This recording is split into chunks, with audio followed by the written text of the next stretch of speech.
Assalamualaikum warahmatullahi wabarakatuh. Bayangkan kalau kiamat tiba-tiba terjadi. Begitulah agaknya terkejutnya kita. Kiamat terjadi tapi belum sempat berbakti kepada orang tua. Dosa belum sempat meminta maaf. Silap dan salah berapa kali kita kencing di kainnya yang bersih. Berapa kali dia tidak jadi tahajud gara-gara kita menangis dari isya sampai subuh. Pakai pengawet nangisnya. Tapi kita tak pernah sadar itu. Kita menganggap kita di dunia ini dibesarkan angin. Kita menganggap kita ini bangsawan, bangsa yang hidup di awan. Berapa kali dia tidak jadi sholat duha gara-gara kita kencing. Berapa kali nasi yang sudah mau disuap masuk ke mulutnya tak jadi. Bahkan dia tidak makan sama sekali. Dan berapa kali makanan dia belikan hanya untuk susu, hanya untuk menyenangkan kita. Pernah kita balas. Dan dia tidak pernah minta balas itu. Oleh sebab itu siapa yang mengingatkan? Abdul Somad diberikan judul berat ini. Judul yang paling berat ceramah tentang orang tua, tentang ibu, tentang ayah. Jarang saya mau menerima judul-judul pengajian. Ini pun dikasih tahu setelah sampai di sini. Maka saya belok-belokkan dikit. Air mata udah mau menetes, belokkan lagi. Nanti kalau saya nangis di sini, siapa yang ceramah kalau saya nangis?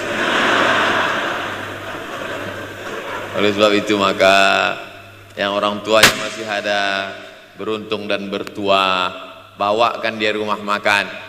Ada sahabat saya namanya Ustadz Lukman di Pontianak, bukan Kuntilanak. Mereka punya program namanya Bawa Ibu ke Rumah Makan. Keren nama programnya. Bawa orang tua ke rumah makan.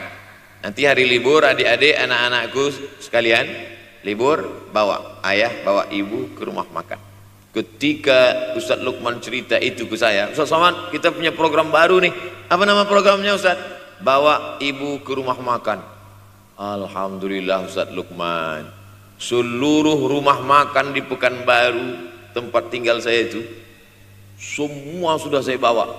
Almarhumah saya bawa sup tunjang, saya bawa rendang, saya bawa goreng ayam, saya bawa goreng puyuh, saya bawa. Cuman ada rumah makan ular sawah itu yang tak saya bawa singgah.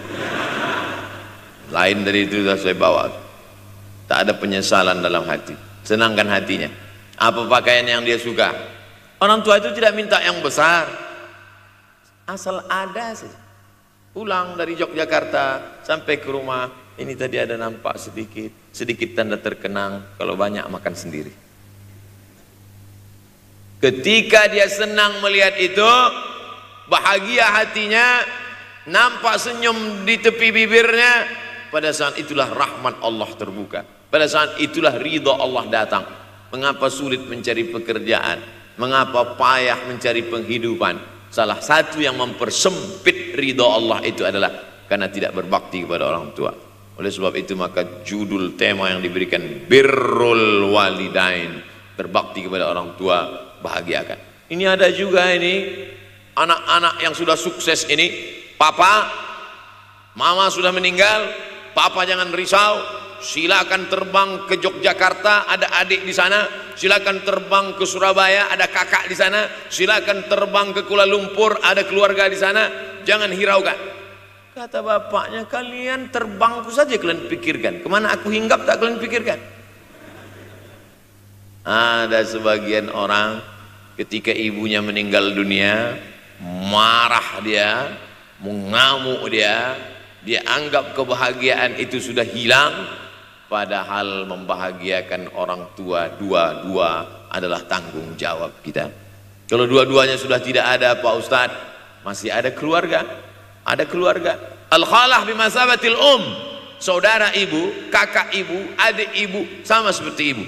Sambung lagi silaturahim, buat dia senang, buat dia bahagia. Man ahabba yubsatalahu fi rizqihi, siapa yang mau lapang rezekinya, wa yunsa'alahu fi atharihi, dipanjangkan umurnya, falyasil rahimahu, hendaklah dia menyambung tali silaturahim. Saya ceramah di satu kota. Sampai di kota itu saya melihat rumah besar, megah, mewah, seperti istana. Cuman saya segan mau nanya, gak mungkin saya tanya, Pak, ini hasil dari apa? Saya tengok, saya ngangguk. Kawan-kawan saya yang ikut di situ seperti ngelihat kucing semuanya. Besar, mantap.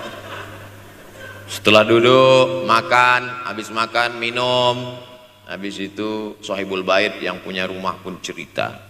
Ustadz Abdul Somad, iya Pak, dulu ini hanya bambu-bambu yang dikasih daun, yang dikasih terpal. Tempat apa Pak? Tempat ibu saya buat pengajian. Setiap tahun dibuat begitu. Pasang tiang-tiang kayu, pasang terpal, daun-daun, pengajian ramai. Sampai akhirnya saya berkata, Bu, pengajian kita hentikan saja, stop. Saya tidak sanggup lagi pasang tenda, pasang terpal ini. Tapi akhirnya apa kata ibu saya? Nanti setelah saya tidak ada, pengajian ini terus kamu buat. Allah bukakan pintu rezeki Ustaz Somad. Inilah yang terjadi sekarang. Saya belikan orang tua saya itu rantai, saya belikan gelang, saya belikan cincin. Bulan depan saya datang, sudah nggak ada lagi. Mana gelangnya Mak? Nggak ada. Mana rantainya Mak? Nggak ada. Mana cincinnya? Nggak ada. Kemana? Itu kan emas mahal. Sudah saya jual. Untuk apa?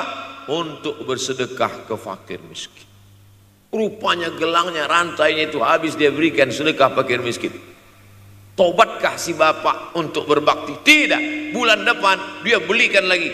Sampai akhirnya diberikan Allah balasan melimpah ruah. Ternyata ini rahasia dari keberhasilan hidup, karena menyenangkan hati orang tua.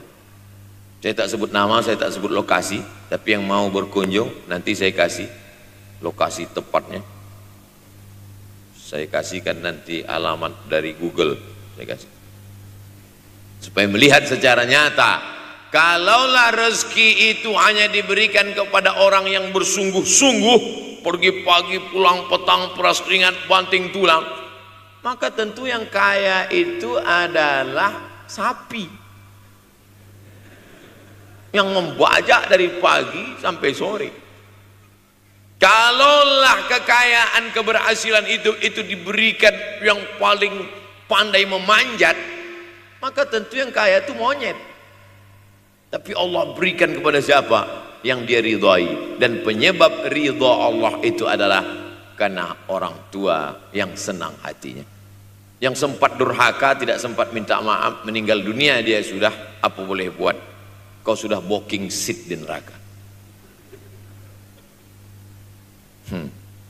Yang sudah sempat durhaka, tidak sempat minta maaf, meninggal dunia gara-gara dia pecandu narkoba, pemabuk, pezina, mati. Orang tua dalam keadaan susah. Berapa kali saya ketemu ibu-ibu selesai pengajian, pergi saya ke tempat parkir, ibu tua 70 tahun menangis. Ibu nangis kenapa Bu? Anak saya Pak Ustadz. Kenapa dia? Disuruhnya saya jual tanah. Mama jual tanah. Untuk apa mama megang tanah, udah tua aja pun jual.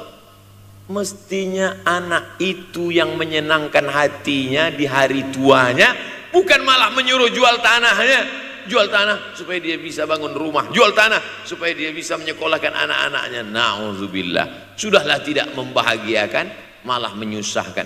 Ustadz, anak saya nyuruh saya jual tanah saya supaya dia senang, supaya dia dapat duit. Gimana nih Pak Ustadz? Mungkin si ibu berharap saya menjawab, ibu sabar aja ya Bu, sabar ya. Ibu salah tanya Bu. Kalau mau sabar cari ustadz lain, ada spesialis sabar, bukan saya. Begitu dia kasih tahu, anak saya maksa saya jual tanah saya. Pak Ustadz gimana?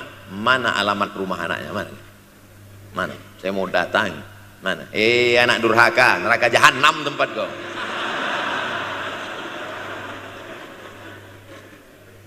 Tak mau dia ngasih alamat. Rupanya dia takut nanti anak saya malah marah sama saya. Pak Ustadz, saya kasihan. Mudah-mudahan Allah berikan kekuatan pada ibu. Tapi cerita ini bukan satu dua contoh kasus. Ternyata zaman sanggup memperkarakan pengadilan hanya karena sebatang pohon kayu. Atau cuma saya yang dapat berita aja? Adik-adik ada juga dapat kiriman itu? Sanggup memperkarakan sebatang pohon kayu. Padahal kalau kau jual semua kebunmu itu, belum tentu dapat menebus. Datang seorang laki-laki mengadu kepada Nabi Muhammad SAW. Ya Rasulullah, ini bapak saya ini kurang ajar sekali. Bapaknya kurang ajar? Ambilnya harta saya ya Rasulullah. Gimana ini ya Rasulullah? Apa kata Rasulullah SAW? Anta wa maluka li abik. Anta sampai ke tempat kita jadi ente. Anta wa maluka, ente, harta ente, li abik, punya bapakmu. Jangankan hartamu yang di rumah itu, dirimu pun punya bapakmu. Nabi membela, seolah-olah Nabi berkata, apa yang diambil itu belum ada apa-apanya dibandingkan melepuh kulitnya untuk memberikan engkau sesuap makanan yang halalan thayyibah. Orang yang durhaka pada orang tuanya, insya Allah anaknya juga akan durhaka kepada dia. Oleh sebab itu maka jangan pernah durhaka. Kalau sempat durhaka lalu kemudian meninggal dunia dia Pak Ustadz, sudah meninggal pun tetap masih bisa berbakti. Pertama dengan doa, kedua dengan sodakoh. Kalau kebetulan rezeki banyak sodakoh. Kalau tidak ada rezeki melimpah, doa. Bangun malam, Rabbi firli wali walidayya warhamhuma kama Rabbi firli, ya Tuhanku ampunkan aku, wali walidayya, ibu dan ayahku, warhamhuma, sayangi mereka berdua, kama, sebagaimana Rabbayani shaghira, sebagaimana mereka mendidik aku. Coba kita lihat susunan kalimatnya, seperti ada kekeliruan kalimat. Na'udzubillah, mana mungkin kalimat Allah keliru. Allah ingin menegur kita, sayangi mereka sebagaimana mereka mendidik aku. Mestinya kalimatnya kan tidak begitu, sayangi mereka sebagaimana mereka menyayangi aku. Tapi ternyata sayang belum tentu mendidik, tapi mendidik pasti sayang. Karena bunyi kalimatnya, sebagaimana mereka mendidik aku. Jadi banyak juga anak-anak ini tidak sayang karena salah didik. Disangka sayang itu dengan ngasih motor, disangka sayang itu dengan ngasih gadget, disangka sayang itu dengan ngasih transfer uang yang berlebihan. Belum tentu sayang. Dulu ada insinyur arsitek yang membangun salah satu rumah keluarga saya. Kuliahnya di Jogja, cerita dia. Dulu saya kuliah di Jogja, Ustadz Abdul Somad, insinyur. Terus teman kami sakit di kos-kosan. Kami bingung mau nelpon siapa. Akhirnya datang mobil mewah, parkir polisi, tentara, ramai. Barulah kami tahu rupanya dia anak menteri. Jadi sayang orang tua itu bukan mesti dibelikannya apartemen, dibelikannya mobil, belum tentu. Boleh jadi itu justru menjerumuskan anak. Diberikan apartemen, diberikan mobil mewah. Habis 2 bulan kena virus HIV AIDS. Tapi kalau dibuatnya kita jauh, saya yakin adik-adik kuliah di Universitas Ahmad Dahlan, ada yang dari timur Indonesia, ada yang dari Sumatera, lalu kemudian di tengah kesendirian, belum makan, uang kos belum bayar, transfer macet, datang setan berbisik, hei sebetulnya kau anak yatim piatu yang dibuang. Bukan, orang tuamu bukan tidak sayang, dia hanya sedang ingin mendidik supaya engkau menjadi anak yang mandiri. Maka nanti kalau sedang duduk termenung gitu, tiba-tiba datang bisikan, pergilah cari jembatan, terjunlah. Maka saat itu katakan dalam hatimu, lawan, hei setan. Orang tuaku sayang kepadaku, dia hanya ingin supaya aku mandiri. Ada orang tua yang salah didik kepada anak-anak, sampai mengikat tali sepatu pun anak tidak pandai. Baru mau ngikat tali sepatu, udah diikatkan. Baru mau makan, sudah disuapkan. Akhirnya anak tidak punya keberanian untuk hidup. Harta dia punya, uang dia punya, materi dia ada. Satu yang dia tidak punya, tidak ada mental. Tapi anak-anak, adik-adik Universitas Ahmad Dahlan adalah orang yang punya keberanian untuk hidup. Betul? Yang di hadapan saya ini. Siapa yang tidak punya keberanian hidup? Ini. Yang jam 5:30 masih belum hidup lagi. Ada ini. Tidak punya keberanian untuk hidup. Hidupnya terlambat. Tapi mahasiswa Universitas Ahmad Dahlan punya keberanian untuk hidup. Bahkan mungkin dia lebih dulu hidup daripada saya. Lebih dulu bangun dia tadi. Alhamdulillahillazi ahyana ba'da ma amatana wa ilaihin nusyur. Tengok jam. Oh, rupanya masih jam 1. Tidur lagi. Saudaraku yang dimuliakan Allah Subhanahu wa taala. Maka my life, my adventure. Hidup saya adalah petualangan saya. Ini yang mau kita harapkan. Berani menghadapi tantangan. Ada orang yang menganggap hidup ini ya simpel-simpel aja lah Pak Ustadz. Tapi ada orang ingin hidup ini penuh dengan perjuangan. Sama seperti makanan. Ada orang simpel aja. Nasi, kecap, telur rebus. Dah cukup.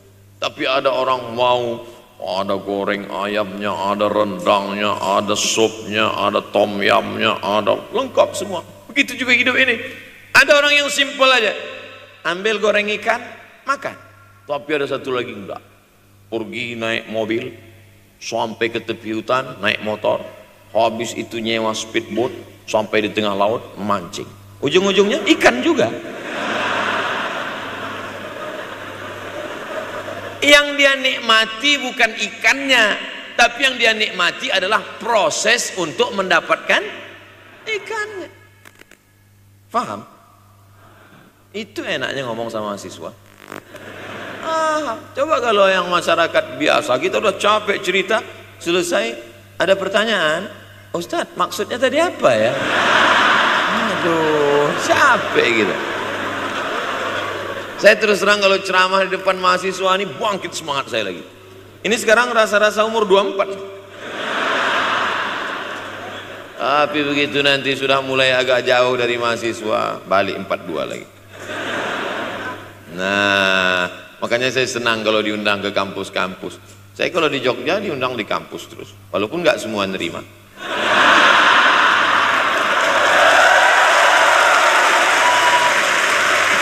Saudaraku yang dimuliakan Allah Subhanahu wa taala, maka kita harus sering-sering bersama. Apa ini takbir? Takbir itu ngusir setan.